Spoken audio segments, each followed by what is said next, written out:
علیکم کلاس، ہم اپنا سبق نظریہ پاکستان پڑھ رہے تھے جس کے مصنف ڈاکٹر غلام مصطفیٰ خان تھے۔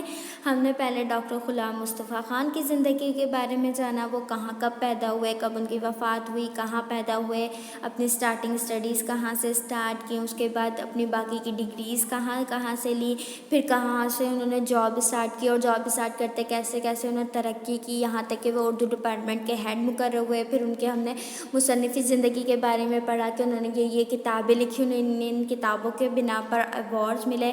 پھر ہم نے ان کا ایک سبق نظریہ پاکستان پڑھا جس میں ہم نے مسلمانوں کی ایک آزادی کی جد و جہد کے بارے میں جانا اور دو قومی نظریوں کے بارے میں جانا۔ پہلا قومی نظریہ جو جنوبی مغرب وغیرہ کا تھا کہ اس میں ذات پات، نسل، رنگ، روپ وغیرہ میٹر کرتے تھے، وہ انہوں نے اپنی نسل، رنگ اور ذات پات پر جو ہے ڈویژن کی ہوئی تھی۔ اور ایک ہم نے آپ صلی اللہ علیہ وآلہ وسلم کا نظریہ پڑھا جو صرف لا الہ الا اللہ محمد رسول اللہ کے اوپر تھا، ٹھیک ہے۔ تو ہم نے ان نظریوں کو پڑھا، ان کو سمجھا۔ پھر ہم نے یہ بھی پڑھا کہ ہماری پہلی جنگ عظیم کب سٹارٹ ہوئی تھی، پھر وہاں پہ کس کس نے اپنی آزادی حاصل کرنے کے لیے کس طریقے سے جو ہے وہ پارٹیسپیٹ کیا، کس کی کتنی جو ہے وہ اپنے استطاعت کے مطابق کس نے کتنا کام کیا۔ اب ہم اس طرح پھر علامہ اقبال کے خواب کے بارے میں جانا کہ انہوں نے کب یہ خواب دیکھا تھا، پھر انہوں نے اپنے خواب کا قوم کو بتایا، اپنی شاعری کے ذریعے سے قوم کو ابھارنے کی کوشش کی۔ پھر قائد اعظم نے کس طرح ان کے خواب کو سچ کر کے دکھایا۔ اب ہم اپنا آگے سے کنٹینیو کریں گے۔ یہاں یہ سمجھ لینا ضروری ہے کہ دنیا میں قومیت کی تشکیل کی دو بنیادیں ہیں، ایک جو مغربی مفکرین نے قائم کی، دوسری وہ جو رسول مقبول صلی اللہ علیہ وآلہ وسلم کی قائم کردہ ہیں۔ اہل مغرب نے خاندانی، نسل اور قبائل کی بنیادوں میں ذرا وسعت پیدا کر کے قومیت کی بنیادی جغرافی حدود پر استوار کی، یعنی کہ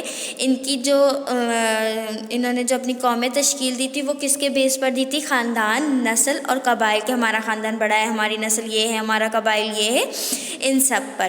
اور پھر اس کو جغرافیہ طور پر لے کر آئے تھے اور کہا کہ قوم وطن سے بنتی ہے۔ قوم کس سے بنتی ہے؟ وطن سے بنتی ہے۔ اس نظریے کی وجہ سے دنیا کے انسانوں کے درمیان تباہی کا جو دروازہ کھلا وہ دو عالمی جنگوں کے ہونے سے بخوبی ظاہر ہے کہ اس کی وجہ سے یہ جو نظریہ مغربی نظریہ تھا اس کی وجہ سے بہت بڑی بڑی جنگیں ہوئی تھیں، ٹھیک ہے۔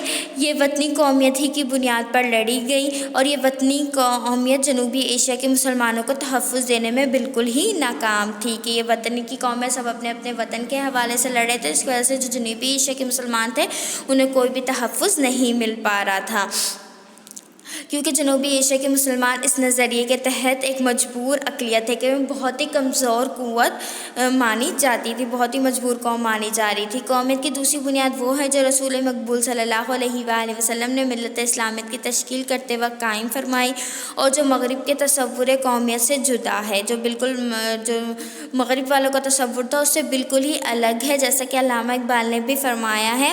اپنے ملت پہ قیاس اقوام مغرب سے نہ کر، یعنی کہ آپ کی جو قومیت ہے وہ مغرب کی قومیت والا نظریہ نہیں ہے۔ خاص ترکیب میں قوم رسول ہاشمی آپ صلی اللہ علیہ وآلہ وسلم نے اسے الگ ہی انداز سے بیان کیا ہے۔ ان کی جمعیت کا ہے ملک و نسب پر انحصار، ملک اور نسب، ان کی جو جمعیت ہے، ان کی جو جماعت ہے وہ ملک اور نسب پہ انحصار نہیں کرتی۔ قوم مذہب سے مستقل ہے جمعیت تیری، جو مغرب والوں کا تھا ان کا جو ملک ہے وہ نسب پہ انحصار کرتا تھا لیکن اسلام کا نہیں کرتا تھا۔ وہ کس پر انحصار کرتا تھا؟ وہ مذہب پہ کرتا تھا اور مذہب کی ہی وجہ سے مسلمانوں کو طاقت حاصل ہوتی تھی۔ مسلمانوں کی قومیت ایک نظریاتی قومیت ہے، صرف ایک نظریہ ہے مسلمانوں کی قومیت کا، وہ کیا ہے؟ لا الہ الا اللہ، ٹھیک ہے۔ یعنی کہ نسل، رنگ اور وطن کی بنیاد پر نہیں، یعنی کہ اس کی نسل یہ ہے، اس کا رنگ یہ ہے، یہ اس وطن سے تعلق رکھتا ہے، نہیں، بلکہ ایک نظریہ، ایک عقیدہ، ایک کلمے کی بنیاد پر وجود میں آئی۔ اور اس نظریاتی پہلو کو نمایاں کرنے کے لیے اسے ملت کہا گیا ہے۔ قوم کو کس کے ساتھ تشبیہ دی گئی ہے؟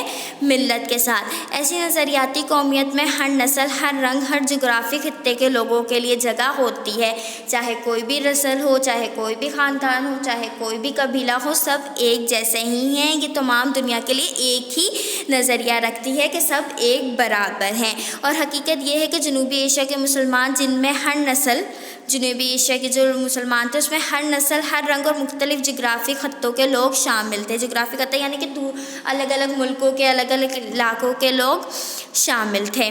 ان کو ایک ایسی قوم کے ماتحت اقلیت بن کر رہنا منظور نہ تھا جو اسلامی قومیت کے برعکس، یعنی کہ وہ ایک جو ہے اقلیت یعنی کہ ایسی قوم نہیں بننا چاہتے تھے جو بالکل کمزور اور اسلامی اصولوں کے بالکل خلاف ہو. ٹھیک ہے.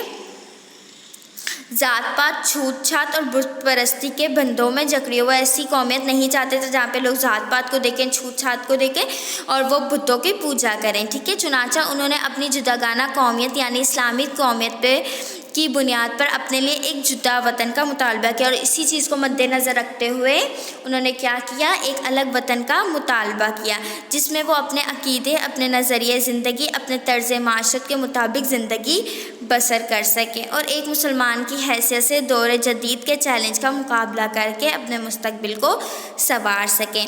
ہمیں اس بات کو بھی اچھی طرح ذہن نشین کر لینا چاہیے کہ نظریہ پاکستان میں اسلامی زندگی اور قدروں کا تصور بنیادی حیثیت رکھتا ہے. اخوت، مساوات، عدل، دیانت، خدا ترسی، انسانی ہمدردی اور عظمت کردار کے بغیر نظریہ پاکستان کو فروغ نہیں ہو سکتا. اب کیا کہہ رہے ہیں کہ ہمیں اگر اسلامی نظریہ، اسلامی زندگی کو اونچائی پر لے کر جانا ہے تو اخوت یعنی کہ بھائی چارہ، مساوت یعنی کہ برابری، میانہ روی، مساوت یعنی کہ برابری، عدل یعنی کہ انصاف، دیانت داری، خدا ترسی یعنی کہ لوگوں پہ رحم کھانا، ان کی مجبوریوں کو سمجھنا، انسانی ہمدردی، ایک دوسرے سے جذبات اور عظمت کردار یعنی کہ بلند کردار کے بغیر نظریہ پاکستان کو فروغ یعنی کہ ترقی حاصل نہیں ہو سکتی. نظریہ پاکستان کا مقصد محض ایک حکومت قائم کرنا نہیں تھا کیونکہ مسلمانوں کی حکومتیں ایشیا اور افریقہ میں پہلے سے موجود تھیں. صرف نظریہ پاکستان بنانے کا مطلب یہ نہیں تھا کہ ہم حکومت کریں گے، کیونکہ بہت سارے مسلمان ایشیا میں اور افریقہ میں پہلے سے ہی حکومت کر رہے تھے. پاکستان کا مقصد اسلامی اصولوں کی ترویج و اشاعت اور اہل علم کے لیے مثالی مملکت کا نمونہ فراہم کرنا تھا، یعنی کہ وہ اس سے مسلمان جو ہے اس سے اپنے اسلام کو مزید ترقی دینا چاہتے تھے، اس لیے انہوں نے اس نظریے پر قائم و دائم ہوئے.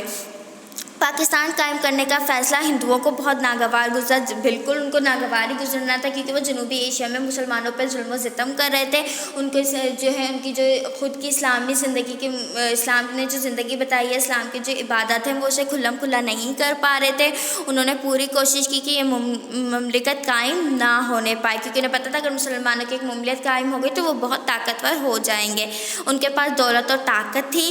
جنوبی ایشیا میں ان کی اکثریت تھی. جنوبی ایشیا میں ہندو لوگ زیادہ رہتے تھے، لیکن چونکہ قیام پاکستان کا مطالبہ حق اور انصاف پر مبنی تھا، یعنی کہ پاکستان بننے کا جو مطالبہ تھا وہ حق تھا، سچ تھا، انصاف تھا، اس لیے حکومت برطانیہ کو مجبور ہونا پڑا اور قائد اعظم محمد علی جناح کی پرخلوص قیادت، مسلمانوں کی یقین، اتحاد اور عمل پہم کی وجہ سے 14 اگست 1947 کو پاکستان معرض وجود میں آیا. ان کی انتھک کوششوں کی وجہ سے کیا ہوا؟ پاکستان وجود میں آیا. پاکستان نے اپنے قیام سے اب تک بڑی ترقی کی ہے. اس کا شمار دنیا کے اہم ملکوں میں ہوتا ہے، یعنی کہ اس اہم ملکوں میں ہمارے پاکستان کا نام بھی لیا جاتا ہے. اگر ہم یہ چاہتے ہیں کہ پاکستان اور زیادہ ترقی کرے اور ہمیشہ ترقی کرے تو ہمیں نظریہ پاکستان جو کہ لا الہ الا اللہ محمد رسول اللہ ہے کو ہر وقت پیش نظر رکھنا ہے، یعنی کہ ہم سب برابر ہیں. اس کی بدولت ہم پاکستان کو زیادہ مستحق یعنی کہ زیادہ ترقی دے سکتے ہیں، اسے زیادہ ڈٹ کر کھڑا کر سکتے ہیں اور شاندار بنا سکتے ہیں. نظریہ پاکستان کا مقصد پاکستان کو ایک اسلامی اور فلاحی مملکت بنانا ہے. ہمیں ایسا کوئی قدم نہیں اٹھانا چاہیے جس کی وجہ سے خدا اور اس کے رسول صلی اللہ علیہ وآلہ وسلم کے سامنے ذاتی مفاد کو دل سے نکال دینا چاہیے. یعنی کہ ہمیشہ ہمیں ذاتی مفاد پر قوم کے مفاد کو ترجیح دینی چاہیے. یہ نہ ہو کہ ہم قوم کے مفاد پر ذاتی مفاد کو ترجیح دیں اور قیامت کے دن ہم آپ صلی اللہ علیہ وآلہ وسلم کے سامنے کیا ہوں؟ شرمندہ ہوں. اس لیے ہمیں ہمیشہ قومی مفاد کو اول ترین رکھنا ہے.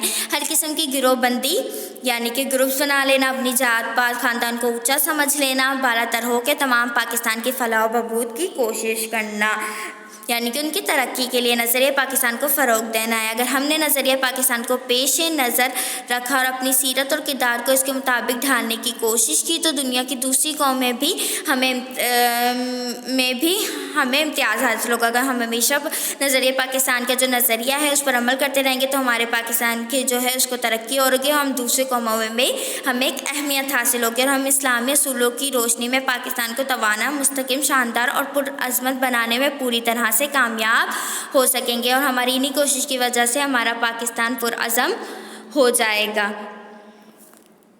مجھے امید ہے کہ آپ کو آپ کا سبق نظریہ پاکستان پوری طریقے سے سمجھ میں آ گیا ہوگا۔ اللہ حافظ۔